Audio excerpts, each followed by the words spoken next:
Hello बच्चों।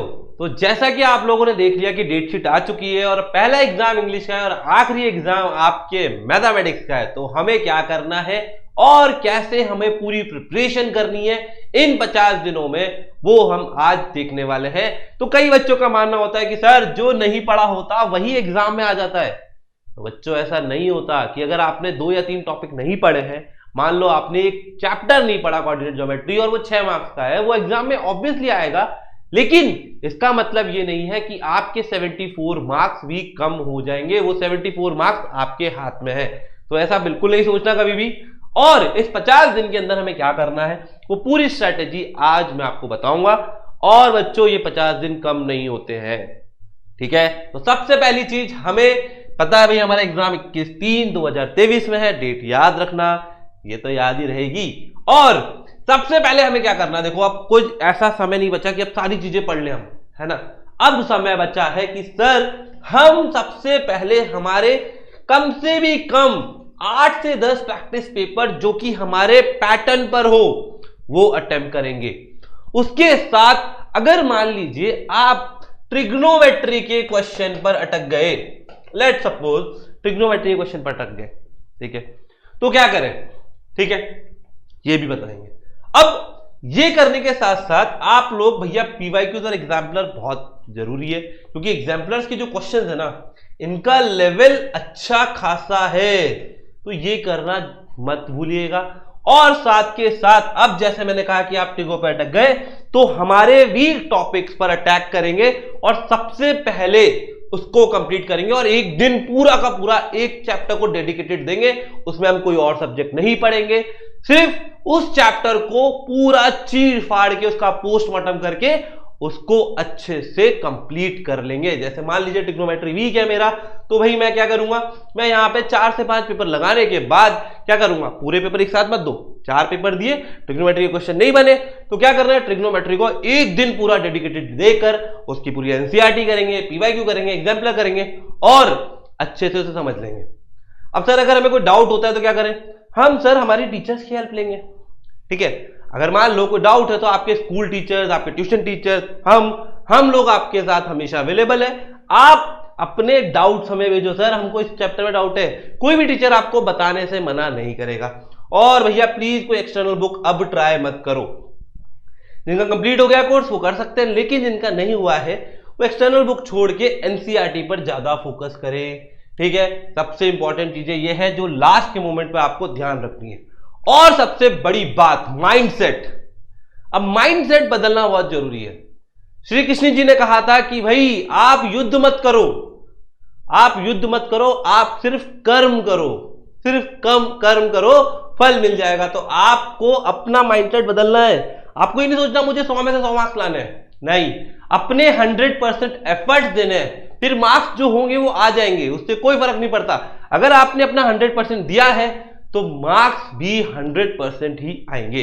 तो भाई आपको मार्क्स के बारे में नहीं सोचना है, कोई टेंशन नहीं लेनी मार्क्स को लेकर। साथ के साथ अवॉइड करना है डिस्ट्रैक्शन। जो सबसे बड़ा डिस्ट्रैक्शन है वो है mobile, Instagram, social media, Facebook, YouTube, इसको इग्नोर करो थोड़े टाइम के लिए, अवॉइड कर दो।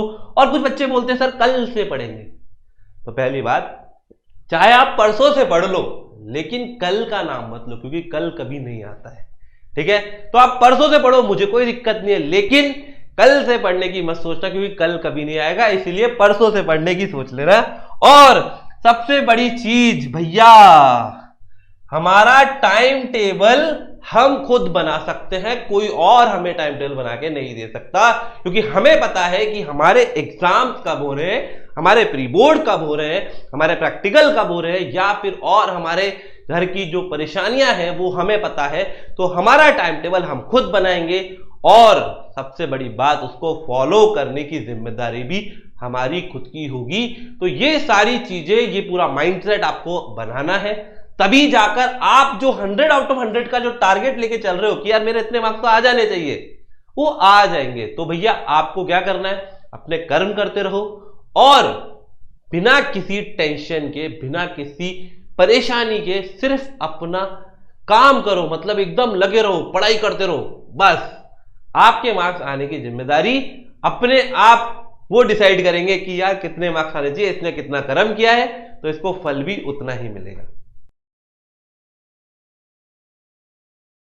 तो बच्चों, अभी साइंस में सब लोगों के सामने एक समस्या है कि सर साइंस को बहुत अच्छे से कॉन्सेप्चुअली समझ भी लिया, लेकिन डायग्राम बनाने में दिक्कत आती है। तो आप तो हमें वो डायग्राम्स बता दो साइंस के जिनको हमें पढ़ के जाना है, जो इंपॉर्टेंट है, जो एग्जाम में आने की पूरी पूरी संभावना है।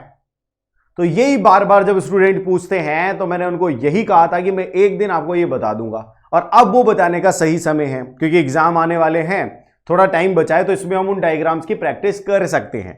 ठीक है बच्चों, तो वो मोस्ट इंपॉर्टेंट डायग्राम जो आपके साइंस सब्जेक्ट के हैं वो मैं एक एक करके आपको विद पेज नंबर बताता हूं।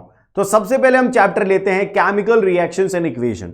इस चैप्टर में आपको डायग्राम नंबर 1.6 जो कि आपके पहले ही चैप्टर में है वो अच्छे से ड्रॉ कर लेना है, अच्छे से समझ लेना है। ये पूरा केमिकल इक्वेशंस में है, तो इस पर आपको ध्यान रखना है कि सारी केमिकल इक्वेशंस को विद स्टेट आपको लिखना है, ठीक है, और बैलेंस्ड लिखनी है। तो इस पर ज्यादा ध्यान बैलेंसिंग पर होना चाहिए और स्टेट्स को लिखने में होना चाहिए। डायग्राम इसमें एक ही है जो इंपॉर्टेंट है।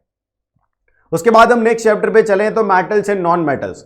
मेटल्स नॉन मेटल में सबसे इंपॉर्टेंट कुछ भी नहीं है ज्यादा, वो है सिर्फ और सिर्फ Lewis dot structure. Lewis dot structure को आप समझ लो, वो कैसे बनाते हैं वो समझ लो।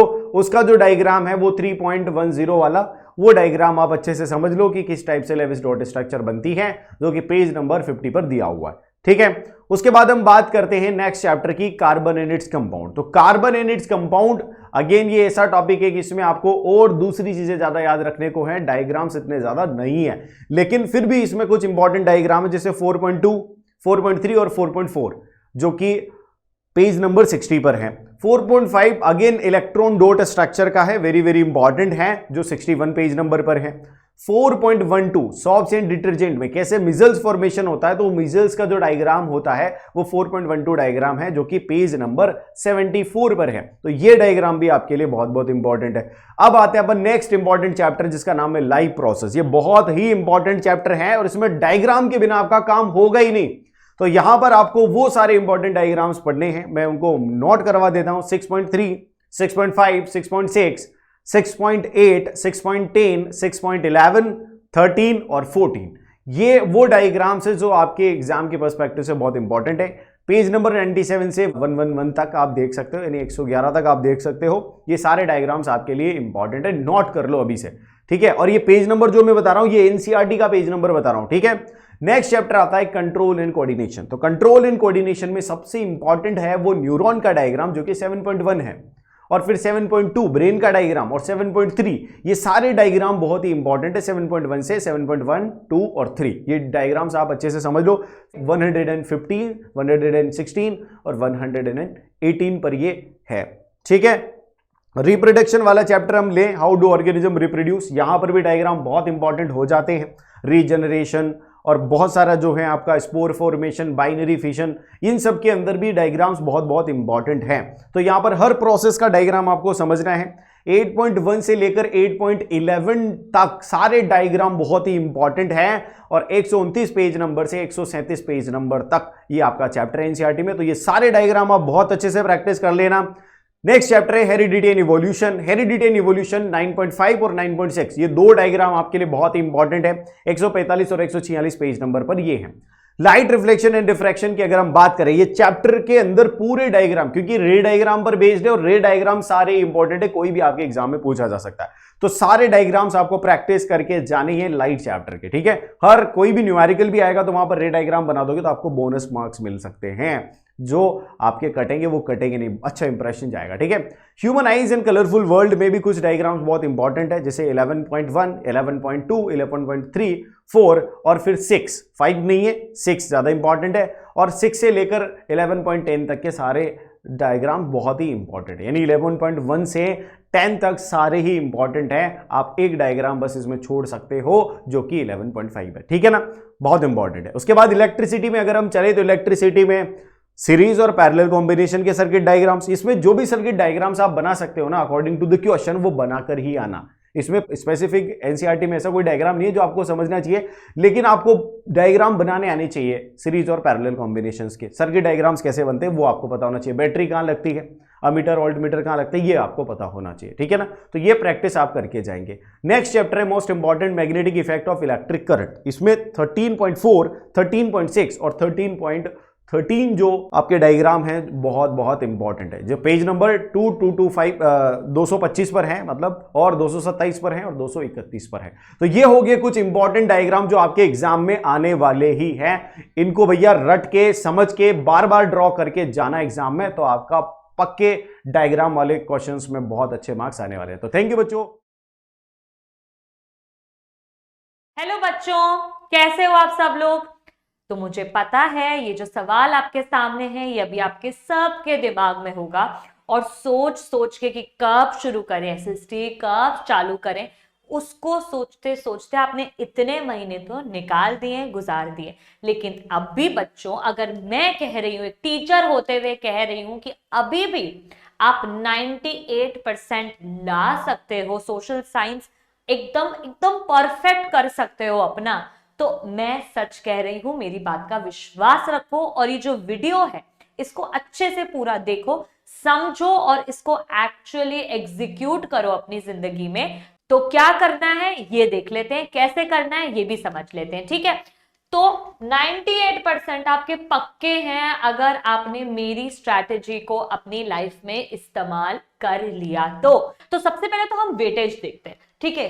चारों सब्जेक्ट्स यानी कि जो सोशल साइंस के 4 सब्जेक्ट्स हैं हमारे, हिस्ट्री, ज्योग्राफी, सिविक्स और इको, सबका बराबर बराबर वेटेज है 20-20-20-20, ठीक है। इसको माइंड में पहले फेड कर लो कि कोई भी लेस इंपॉर्टेंट नहीं है, कोई भी ऐसा नहीं है कि यार 2 सब्जेक्ट पढ़ जाते हैं हो जाएगा काम, नहीं, चारों पढ़ने हैं।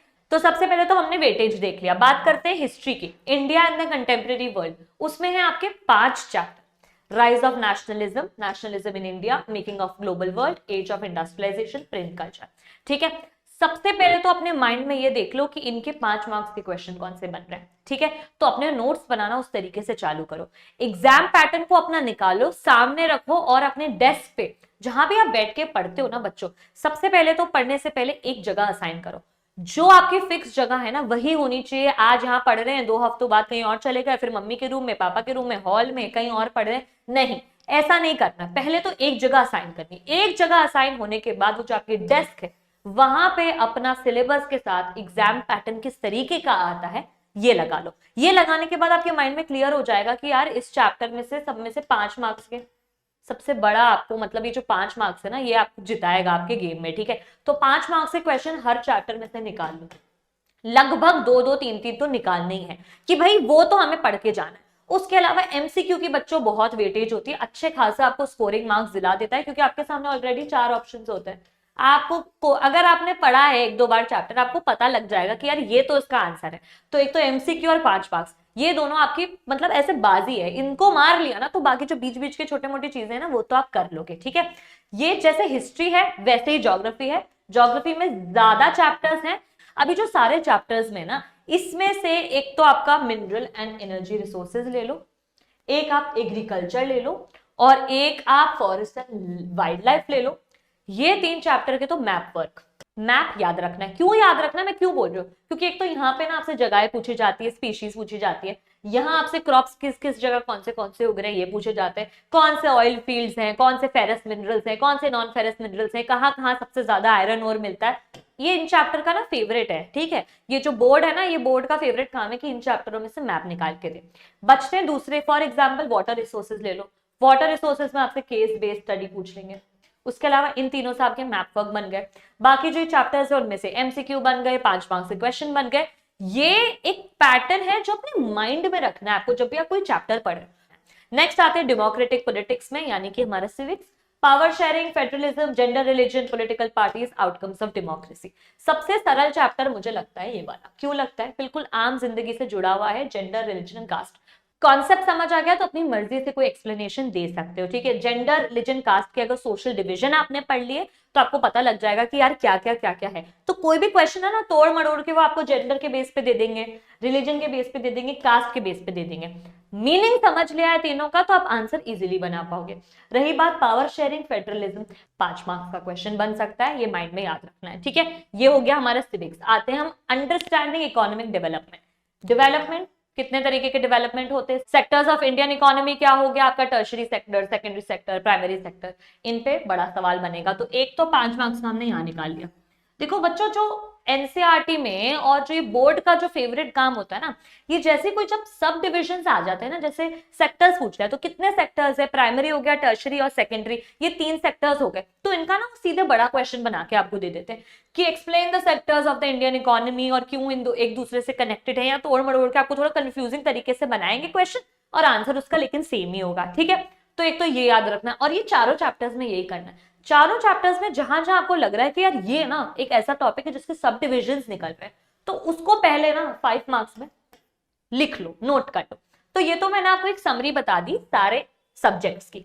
स्ट्रैटेजी मेरी तरह फॉलो करोगे, ऐसे पढ़ोगे तो कोई नहीं रोक सकता है आपको 98 लाने से। तो अच्छे से पढ़ते जाओ, इतनी डिफिकल्ट और कंफ्यूजिंग नहीं है एसएसटी, जैसे मैंने बताया बस वैसे पढ़ते जाओ। ऑल द बेस्ट, मचा दो, ठीक है। 27 फरवरी को एग्ज़ाम है, अभी तक कुछ पढ़ा भी नहीं है। पूरे साल अगर इंग्लिश पढ़ लेता तो शायद आज ये दिन नहीं देखना पड़ता। अब कैसे होगा इतने से टाइम में इंग्लिश का इतना लेंथी कोर्स कंप्लीट।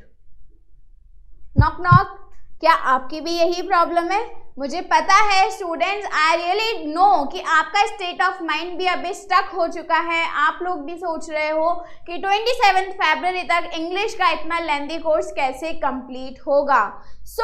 आपको पता है रीडिंग सेक्शन है, ग्रामर सेक्शन है, राइटिंग सेक्शन है, लिटरेचर सेक्शन है, और लिटरेचर सेक्शन में तो 28 चैप्टर्स है, प्रोजेस, पोएम्स, स्टोरीज, सब कुछ मिला करके। लेकिन मैं आपको ऐसा तरीका बताऊंगी जिससे कि आप ये चारों सेक्शंस को अच्छे से कवर कर लेंगे and you can get 100% marks in English as well, ठीक है।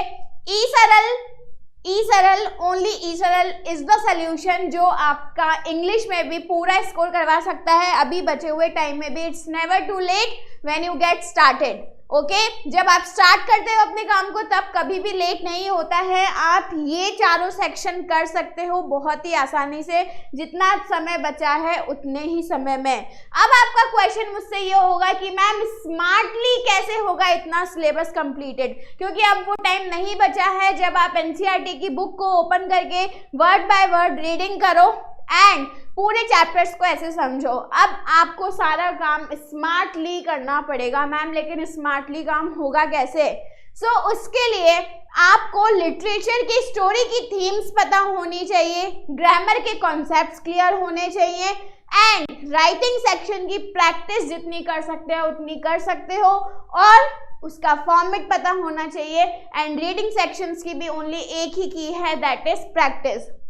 यहाँ पर मैं आपको कुछ की पॉइंट्स बताने वाली हूँ जिससे आप अपने पूरे सिलेबस को कवर कर सकते हैं।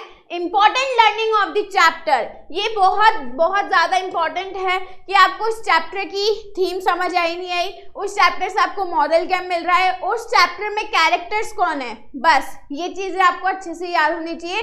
Then you can attempt any kind of question from the particular chapter. Then आपको पता होना चाहिए प्रैक्टिस ऑफ सब्जेक्टिव क्वेश्चंस, पूरा पेपर आपका सब्जेक्टिव होने वाला है, ठीक है। लिटरेचर में आपको आंसर्स फ्रेम करके लिखने हैं, राइटिंग सेक्शन होगा, unseen passages will be there. Subjective questions की लिख कर प्रैक्टिस करनी है बेटा।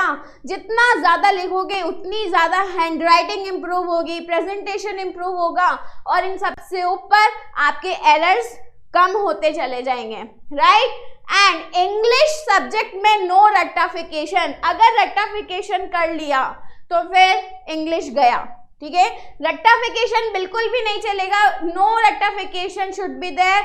ऐसा कोई चीज नहीं है इंग्लिश में जो आप रट्टाफिकेशन करके जाओ और एग्जाम में आपको वो याद रहे, नहीं। आपको everything you have to understand, ठीक है। स्टोरी है तो स्टोरी समझ लो, पोएम है तो पोएम समझ लो, राइटिंग सेक्शन है तो फॉर्मेट समझ लो, ऐसे करके आपको पूरा इंग्लिश का सिलेबस कवर करना है और मार्क्स डिस्ट्रीब्यूशन जो है हमारे सेक्शंस का, उसको पूरा स्कोर करना है।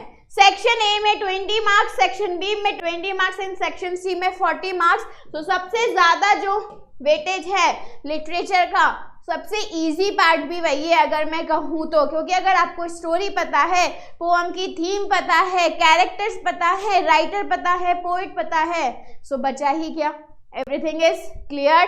Then can we get 100% marks in English? Of course we can बेटा। यही टाइम है अपने आप को प्रूफ करने का कि साइंस मैथ्स तो पूरे साल फिर भी थोड़ा थोड़ा पढ़ लिया, लेकिन इंग्लिश अभी तक अगर टच नहीं किया है तो फोड़ डालो, मचा डालो। और जितने भी आपके सिलेबस इनकम्प्लीट है, जो भी आपने अभी तक नहीं पढ़ा है, उनको स्मार्टली तरीके से रिवाइज करो, ना कि हार्ड वर्क करके। Hard work in the sense आपको लेंदी, अब लॉन्ग टर्म उस वाले फेज में नहीं जाना है, लेंदी फेज में नहीं जाना है, आपको स्मार्टली अपना सिलेबस कंप्लीट करना है। सो आई होप कि आपको इंग्लिश की स्ट्रैटेजी समझ में आ गई और आज से और अभी से आपने शुरुआत कर दी है। Okay, so happy exam time and keep learning students. Thank you.